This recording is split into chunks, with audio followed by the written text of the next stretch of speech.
দর্শক, ইরানের ব্যাপক ভিত্তিক হামলায় বহু সংখ্যক মার্কিন সেনা নিহত হয়েছে। তবে আমেরিকার পক্ষ থেকে দাবি করা হচ্ছে জর্দানে মাত্র 2 জন সেনা নিহত হয়েছে এবং 1 জন সেনা নিখোঁজ হয়েছে। এই যে সেনা নিখোঁজ হয়েছে বা নিহত হয়েছে, এই জন্য মার্কিন প্রশাসন, বিশেষ করে ডোনাল্ড ট্রাম্প খুব ক্ষিপ্ত হয়েছেন। তিনি বলেছেন যে খুব খারাপ একটা জিনিস হয়েছে। ইরান এর পরে হুমকি দিয়েছে, আর আগ্রাসন চালালে এর চেয়ে ভয়াবহ জবাব দেওয়া হবে। এদিকে নতুন করে খবর বের হয়েছে, ইরানের হাতে 14,000 কিলোমিটার পাল্লার আন্তঃমহাদেশীয় ক্ষেপণাস্ত্র আছে, যে ক্ষেপণাস্ত্র সহজেই ইরান থেকে আমেরিকার ভূখণ্ডে পৌঁছাতে পারে। আরও তথ্য হচ্ছে, এই ক্ষেপণাস্ত্র পরমাণু ওয়ারহেড বহন করতে পারে। এর সাথে অ্যাডিশনাল তথ্য দিই, ইরানের পররাষ্ট্রমন্ত্রী আব্বাস আরাকচি নাকি তাদের ভাণ্ডারে পরমাণু অস্ত্র থাকার ইঙ্গিত দিয়েছেন। তিনি বলেছেন, ইসরায়েলও শান্তি চায়, আমরা ইসরায়েল সফরে যাব তাদের পরমাণু অস্ত্র আছে কিনা সেটা দেখার জন্য। যদি তাদের না থাকে তাহলে আমরাও দেখতে দেব। এই জায়গা থেকে অনেকে মনে করছেন যে আব্বাস আরাকচি ঠিক এই কথা বলেছেন, যদি তাদের থাকে তাহলে আমাদেরও থাকবে, যদি তাদের না থাকে তাহলে আমাদেরও থাকবে না। তার মানে অনেকেই মনে করছেন যে এই কথার ভেতর দিয়ে বেসিক্যালি ইরানের পরমাণু অস্ত্র থাকার একটা ইঙ্গিত পাওয়া যাচ্ছে। আমরা তো কয়েকদিন আগেই বলেছি যে ইরানের হাতে হাইড্রোজেন বোমা আছে বলে খবর বের হয়েছে। সবচেয়ে বড় প্রশ্ন দেখা দিয়েছে আমার কাছে, যেটা দর্শক আপনাদের কি মনে হয় আপনারা বলবেন। জার্মানি থেকে অনেকগুলো F-16 যুদ্ধ বিমান নিয়ে আসছে মধ্যপ্রাচ্যে, এবং ব্রিটেন থেকে বেশ কিছু F-35 যুদ্ধ বিমান আনতে হচ্ছে আমেরিকাকে মধ্যপ্রাচ্যে ইরানের সাথে যুদ্ধ করার জন্য। আমার এখানে প্রশ্ন হচ্ছে, মধ্যপ্রাচ্যে, ইরাকে, জর্দানে, সিরিয়ায়, সৌদি আরবে, কুয়েতে, বাহরাইনে, সংযুক্ত আরব আমিরাতে, কাতারে, ওমানে, এই সমস্ত জায়গায় যে এত বিমান মোতায়েন ছিল, এরপরেও কেন এখন জার্মানি এবং ব্রিটেন থেকে আমেরিকাকে নতুন করে যুদ্ধ বিমান আনতে হচ্ছে? তাহলে আগের সে সমস্ত বিমান কোথায় গেল? ধ্বংস হয়ে গেছে, অকেজো হয়ে গেছে, নাকি সে সমস্ত বিমান আছে? আরও অনেক বিমান এনে একসাথে ইরানের উপরে একেবারে চরমতম হামলা চালাবে। আসলে কোনটা? আমি আর একটা ছোট্ট খবর দিয়ে বিস্তারিত আলোচনায় চলে যাই। গত কয়েকদিন আগে মার্কিন কংগ্রেসের প্রতিনিধি পরিষদে ভোটাভুটি হলো না? আমেরিকাকে সামরিক এবং অর্থনৈতিক সহযোগিতা বন্ধ করতে হবে, এই জন্য রিপাবলিকান দলের একজন প্রতিনিধি পরিষদ সদস্য প্রস্তাব এনেছিলেন। সেই প্রস্তাবের পক্ষে বিপক্ষে ভোটাভুটি হলো। তাতে 104 জন ডেমোক্র্যাটিক সদস্য ভোট দিয়েছিলেন যে হ্যাঁ, ইসরায়েলকে এই সহযোগিতা বন্ধ করা হোক। যারা এই প্রস্তাবের পক্ষে ভোট দিয়েছিলেন তাদেরকে এখন আর টাকা দেবে না ইসরায়েলি লবি আইপ্যাক। গতকাল তারা এই ঘোষণা দিয়েছে। তার মানে ইরানের উপর আমেরিকা ইসরায়েলের এই যুদ্ধ আসলে শুধু মধ্যপ্রাচ্য না, সারা বিশ্বের রাজনীতি, বিশেষ করে আমেরিকার পলিটিক্স, ইকোনমিক্স, যে পলিটিক্যাল স্ট্র্যাটেজি, ইন্টারেস্ট, অনেক কিছু পাল্টে দিল। সুপ্রিয় দর্শক, এতক্ষণ যে বিষয়গুলো বললাম, এই বিষয়গুলো নিয়েই আমি আপনাদের সাথে বিস্তারিত আলোচনা করব। আশা করি আপনারা শেষ পর্যন্ত সঙ্গে থাকবেন। আর ভিডিও ভালো লাগলে সবসময়ের মতোই বলি, লাইক, কমেন্ট, শেয়ার করবেন এবং চ্যানেলটি সাবস্ক্রাইব করে সাথে থাকবেন প্লিজ। দর্শক, চলুন আমরা বিস্তারিত আলোচনা করি। বিস্তারিত আলোচনার শুরুতে আমি সিএনএনের একটা ছোট্ট বিশ্লেষণের মূল বক্তব্য তুলে ধরে শুরু করি। সেটা হচ্ছে, সিএনএনের একটি বিশ্লেষণে বলা হচ্ছে, মার্কিন প্রেসিডেন্ট ডোনাল্ড ট্রাম্প আমেরিকাকে নতুন করে আরেকটি দীর্ঘস্থায়ী যুদ্ধের ভেতরে জড়িয়ে ফেলেছে। আর মিডল ইস্ট ইনস্টিটিউশনের একজন ফেলো বলছেন যে ডোনাল্ড ট্রাম্প এমন এক ফাঁদে পড়েছেন যেখান থেকে প্রতিদিন যুদ্ধের মাত্রা বাড়াতে বাধ্য হচ্ছেন বা যুদ্ধ করতে বাধ্য হচ্ছেন। এই যুদ্ধ থেকে বেরিয়ে আসার কোনো স্কোপ তিনি পাচ্ছেন না। এর কারণ কি? এই যে যুদ্ধ থেকে তিনি বেরিয়ে যেতে পারছেন না, তার কারণ কি? এটার আমি বিস্তারিত ব্যাখ্যা বিশ্লেষণ আশা করি করব। তো জর্দানে মার্কিন সেনা আহত, নিহত এবং আরও কি কি ঘটেছে সেগুলো একটু বলি। হয়তো এরই মধ্যে আপনারা খবর জেনেছেন, তারপরেও আরও ভিতরগত কিছু তথ্য আশা করি আমি দিতে পারবো, পাবেন আপনারা। জর্দানে এমন মারাত্মক হামলা চালিয়েছে যে সামরিক মেসে, যেখানে সেনারা থাকে, খাওয়া দাওয়া করে, সেই জায়গায় ডাইরেক্ট ক্ষেপণাস্ত্র হামলা হয়েছে, একেবারে ডাইরেক্ট। এবং বিভিন্ন ভিডিওতে দেখা যাচ্ছে যে আমেরিকা পেট্রিয়ট ক্ষেপণাস্ত্র দিয়ে ইরানি ক্ষেপণাস্ত্র প্রতিহত করার, ইন্টারসেপ্ট করার চেষ্টা করেছে, কিন্তু একটাও কাজ আসেনি। সব ক্ষেপণাস্ত্র এদিকে ঘোরাঘুরি করছে, ওর ভিতর দিয়েই ইরানের ক্ষেপণাস্ত্র লক্ষ্যবস্তুতে আঘাত হানছে। এবং বিভিন্ন সূত্র থেকে বলা হচ্ছে, আমি তো আগেই বলেছি, ইরানও বলছিল যে আমরা এখনও আমাদের গুরুত্বপূর্ণ ক্ষেপণাস্ত্রগুলো ব্যবহার করিনি। নতুন নতুন যে সমস্ত ইনভেনশন আছে, নতুন নতুন যে সমস্ত ক্ষেপণাস্ত্র, অস্ত্র, সামরিক সরঞ্জাম আছে, এর অনেক কিছু এখনও আনটাস্ট, এখন ধরেনি, ছুঁয়ে দেখেনি ইরান। তো এখন যে সমস্ত ক্ষেপণাস্ত্র ব্যবহার করা হচ্ছে, ইরান ব্যবহার করছে, তার বেশিরভাগই খাইবার শেখান, ফাতা 110, তারপরে ক্ষুদ্রম সাহার, এই সমস্ত বড় বড় ক্ষেপণাস্ত্র, যে সমস্ত হাইপারসনিক এবং ব্যালিস্টিক মিসাইল, এই সমস্ত ক্ষেপণাস্ত্র এত গতিতে আঘাত হানে যে এই সমস্ত ক্ষেপণাস্ত্র ঠেকানোর মতো কোনো প্রযুক্তি আমেরিকা ইসরায়েলের হাতে নেই। তাহলে উপায় কি? কোনো উপায় নেই, নিরুপায়। এবং আমি আপনাদেরকে এই তথ্য দিই, আপনারা কেউ কেউ হয়তো ভাবতে পারেন যে আমি অতিমাত্রায় বাড়িয়ে বলছি। বাড়িয়ে বলছি না। ঘটনা এমন ঘটেছে, মধ্যপ্রাচ্যে গত 7-8 দিনে ইরান এমন হামলা চালিয়েছে যে মধ্যপ্রাচ্যে যে সমস্ত মার্কিন ঘাঁটি ছিল, আগের যুদ্ধে যা ক্ষয়ক্ষতি ছিল, কিছু কিছু মেরামত করার চেষ্টা করেছে নিশ্চয়ই মাঝখানে যুদ্ধবিরতির সুযোগ নিয়ে। গত 7-8 দিনের হামলায় ইরান এই সমস্ত ঘাঁটির বেশিরভাগই ধ্বংস করে ফেলেছে, বেশিরভাগই। এবং এখানে সবচেয়ে বেশি ধ্বংস হয়েছে তা হচ্ছে radar system, early warning system, electronic warfare system, jamming system, আপনার গোয়েন্দাগিরি করার জন্য যে সমস্ত বিমান বা যে সমস্ত ব্যবস্থা থাকে, সেগুলো সার্ভিলেন্স সিস্টেম বলে, এই সমস্ত সব কিছু ধ্বংস হয়ে গেছে। সেক্ষেত্রে মার্কিন বিমান বাহিনী যে কাজ করবে, এগুলো কঠিন হয়ে পড়েছে তাদের জন্য, যার কারণে তাদেরকে এখন ভূমি থেকে ভূমিতে নিক্ষেপযোগ্য ক্ষেপণাস্ত্র মেইনলি ব্যবহার করতেছে। বিমানও ব্যবহার করছে কিছু কিছু, কারণ এই সমস্ত বিমান পরিচালনার জন্য তাদের আরও অনেক রাডার বিভিন্ন জায়গায় আছে। মিডল ইস্টের সব দেশের সব সামরিক ঘাঁটি বা সব ক্ষেপণাস্ত্র ব্যবস্থা বা রেডার সিস্টেম ইরান ধ্বংস করে ফেলেছে তা তো না। এই যে তুরস্কেই আছে, সেগুলো তো ধ্বংস করেনি। হয়তো আজারবাইজান আছে, ধ্বংস করেনি। তুর্কমেনিস্তানে বা কাজাকিস্তানে থাকতে পারে, আরও কোথায় কোথায় আছে তা তো এখনও সব জানা নেই। কাজ চালাচ্ছে, কিন্তু ওপেন যেগুলো ছিল, কুয়েত, বাহরাইন, ইরাক, ধরুন যে সিরিয়া একটা হামলা করেছে, জর্দান, সৌদি আরব, সংযুক্ত আরব আমিরাত, কাতার, এই সব জায়গায় মোটামুটি ভালো বড় রকমের হামলা হয়েছে, এগুলো প্রায় শেষ। সেক্ষেত্রে আমেরিকা এখন বিপদের মুখে, মারাত্মক রকমের। এরই অংশ হিসেবে জর্দানে গতকালকে ব্যাপক হামলা চালিয়েছে ইরান। মানে জর্দানের আল আজরাক বিমান ঘাঁটি, প্রিন্স সুলতান এয়ারবেজ, প্রিন্স হাসান এয়ারবেজ, তারপরে মুওয়াফাক আল সালতি, এরকম আরও কয়েকটা বিমান ঘাঁটি ছিল। দেখেন, খেয়াল করেন, এই সমস্ত দেশ কত দুর্বল, তাদের নেই ঠিকমতো সামরিক বাহিনী, কারোর বিরুদ্ধে কোনো যুদ্ধ করতে পারে না। অথচ এক একটা বিমান ঘাঁটি বানিয়েছে কি, কতগুলো বিমান ঘাঁটি এক একটা দেশে, এগুলো সব সামরিক বিমান ঘাঁটি। এবং এই সমস্ত বিমান ঘাঁটির নাম কি, সব আরবি নাম এবং প্রিন্স সুলতান সাহেবদের নামে। প্রিন্স হাসান, প্রিন্স সুলতান এয়ারবেজ, প্রিন্স আজরাক, অমুক তমুক, হ্যান ত্যান, 7-17 কত কিছু নাম, সব মুসলমানদের নামে, যাতে কেউ না বুঝতে পারে যে এটা আমেরিকার ঘাঁটি। এগুলো চালাকি।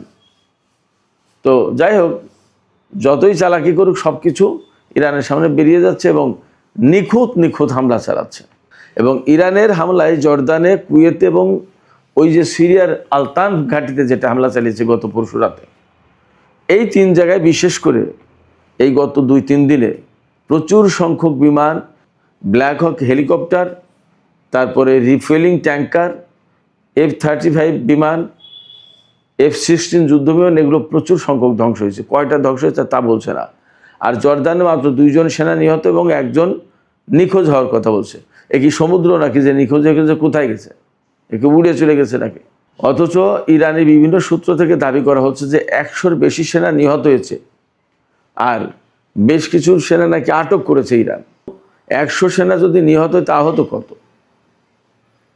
এমন কথা বলা হচ্ছে যে এয়ার অ্যাম্বুলেন্সে করে নিয়ে যাওয়া হয়েছে বহু সংখ্যক সেনাদেরকে চিকিৎসার জন্য আহত।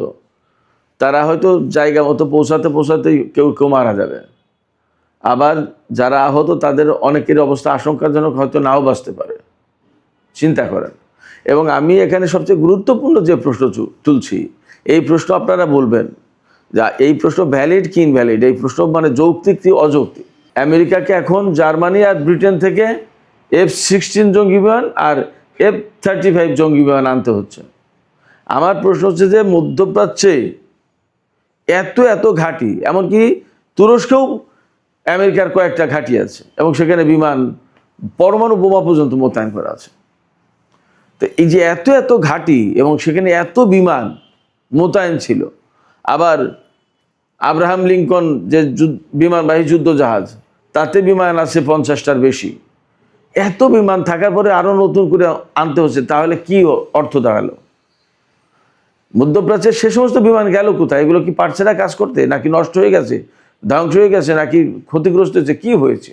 নাকি সে সমস্ত সব বিমান আছে, আরও বিমান নিয়ে এসে ইরানের উপরে বিরাট বিশাল চরম হামলা চালাবে? আসলে কোনটা? বাস্তব কথা হচ্ছে যে গত যে যুদ্ধটাই এই পর্যন্ত চললো, আগের 40 দিনের যুদ্ধ এবং গত এই 7-8 দিনের যুদ্ধ, এই সব কিছু মিলে ইরানের ক্ষেপণাস্ত্র, ড্রোনে অনেক ক্ষয়ক্ষতি হয়েছে আমেরিকার। এবং আমরা তো আগেই 40 দিনের যুদ্ধে আমেরিকার গণমাধ্যম থেকে খবর জেনেছিলাম যে 42টি এয়ারক্রাফট ধ্বংস হয়েছে, তার ভিতরে 30টি MQ-9 রিপার ড্রোন আর বাকি 12টি হচ্ছে বিমান, হেলিকপ্টার। কিন্তু ওই রিপোর্টের পরেই বলি হচ্ছিল যে এগুলো খুবই অল্প বলেছে, ঘটনা আসলে আরও অনেক। এখন এই যে জার্মানি এবং ব্রিটেন থেকে বিমান আনতে হচ্ছে, তাহলে মধ্যপ্রাচ্যের বিমান কি শেষ? এই প্রশ্ন কিন্তু আসছে। এবং আমি আরেকটা কথা বলি, ধরুন মধ্যপ্রাচ্যের যে সমস্ত ঘাঁটিতে আমেরিকার বিমান মোতায়েন ছিল, প্রত্যেকটা ঘাঁটিতে তো ক্যাপাসিটি থাকে যে এতগুলো বিমান এখানে মোতায়েন করা যাবে। হুট করে তার বাইরে থেকে বিমান এনে মোতায়েন করবে কোথায়? জায়গা কোথায়? তাহলে জায়গা কি খালি হয়ে গেছে? খালি হলো কিভাবে? মানে ইরানের ক্ষেপণাস্ত্রের আঘাতটা, ড্রোনের হামলাটা খুব বড় মাত্রায় হয়েছে, এটা পরিষ্কার বোঝা যাচ্ছে।